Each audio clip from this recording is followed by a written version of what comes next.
Consider a completely full cylindrical water tank of height 1.6 meter and cross-sectional area 0.5 metre square. एक cylindrical water tank को imagine करो, उसका height कितना है 1.6 metre और उसका क्रॉस सेक्शन एरिया है 0.5 मीटर स्क्वायर। ये पूरा भरा हुआ है वाटर से। It has a small hole in its side at a height 90 centimetre from the bottom. इसके साइड में एक होल है और उसका लोकेशन कहाँ पर है, तो बॉटम से 90 सेंटीमीटर ऊपर। Assume the cross-sectional area of the hole to be negligibly small as compared to that of water tank। ये जो होल है इसका एरिया बहुत ही छोटा है compare to cross section area of the tank. Tank के का जो क्रॉस सेक्शन एरिया है उसके कंपेरिजन में ये बहुत ही छोटा होल है। If a load 50 kg is applied at the top surface of the water in the tank, then the velocity of the water coming out at the instant when the hole is opened is। बोला जा रहा है कि एक load को रख दिया जाता है वाटर के सरफेस पर 50 kg का, तो तुमको ये बताना है कि उस होल से कितना वाटर निकलेगा, उसकी वेलोसिटी बताना है तुमको जब उस होल को ओपन कर दिया जाएगा। तो पहले हम सिचुएशन को ड्रॉ करते हैं यहाँ पर। तो एक सिलेंड्रिकल वाटर टैंक बना लेते हैं।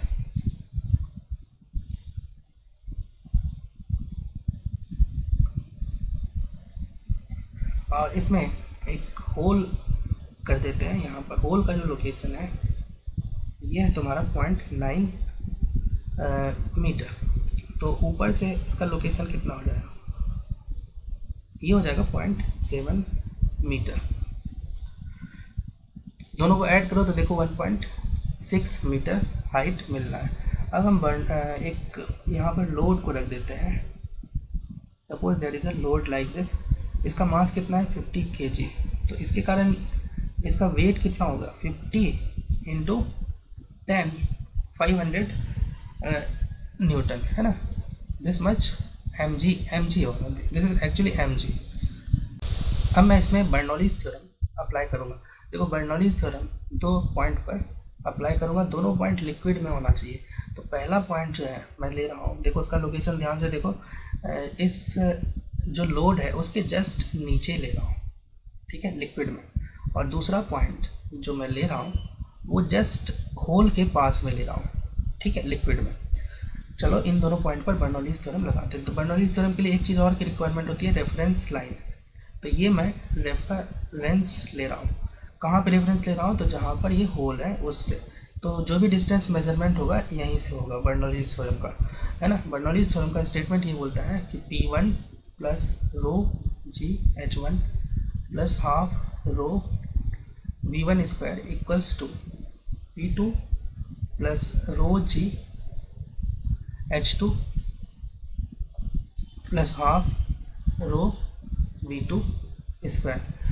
तो सबसे पहले हम यहाँ पर P1 लिखेंगे। P1 देखो पॉइंट कहाँ पे है, लोड के जस्ट नीचे। तो यहाँ का प्रेशर अगर लोड नहीं रहता तो P0 रहता, एटमॉस्फेरिक प्रेशर।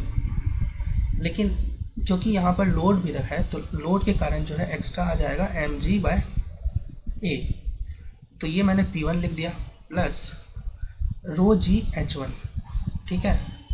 तो रो कितना है, तो 1000 इंटू जी इंटू H1। 1 का पॉइंट का जो हाइट लेना है फ्रॉम रेफरेंस लेना है, तो ये 0.7 हो जाएगा H1 की वैल्यू। अब तुमको बताना है हाफ रो V1 स्क्वायर। तो देखो V1 जो है ना तुम्हारा वो 0 हो जाएगा, क्योंकि देखो एरिया ऑफ क्रॉस सेक्शन बहुत ज़्यादा है। तो एरिया तो तुम याद करो प्रिंसिपल, है ना, कंटिन्यूटी, इक्वेशन ऑफ कंटिन्यूटी क्या बोलता है, एरिया ज़्यादा होता है तो वेलोसिटी कम। तो 1 पॉइंट जो है ना, क्योंकि एरिया वहाँ बहुत ज़्यादा है तो इसकी वेलोसिटी नेग्लिजिबल होगी, तो उसको हम नेगलेक्ट कर देंगे। तो चलो P1 पर तुमने बर्नौलीज़ थ्योरम अप्लाई कर दिया। अब जो है ना P2 पर अप्लाई करो। P2 देखो ओपन टू द एटमॉस्फेयर है ना, होल के पास लिया है तुमने, तो वहाँ प्रेशर आ जाएगा P0 प्लस रो जी H की वैल्यू यहाँ पर क्या होगी 0, यहीं से तुम मेज़र कर रहे हो तो H2 की वैल्यू हो जाएगी तुम्हारी 0। तो ये सेकेंड टर्म 0 हो जाए प्लस हाफ रो मतलब वाटर है तो 1000 इंटू V2 स्क्वायर। देखो इसको सॉल्व कर लो। P0 यहाँ पे कैंसिल हो गया। mg के जगह रखो 500 बाई एरिया 0.5 प्लस अब इसको सॉल्व कर लो तो ये 7000 हो गया तुम्हारा इधर, है ना, equals to half into 1000 into V2 square. इसको जरा सॉल्व करो, यहाँ से ये 0 एक ऊपर आ जाएगा और ये हो जाएगा 1 बन जाएगा, तो ये हो जाएगा 8000 equals to 1/2 into 1000 into V2 square. यहाँ से 1000 कैंसिल हो गया और V2 स्क्वायर इक्वल्स टू आ गया तुम्हारा 16 और V2 आ जाएगा तुम्हारा 4 मीटर पर सेकेंड।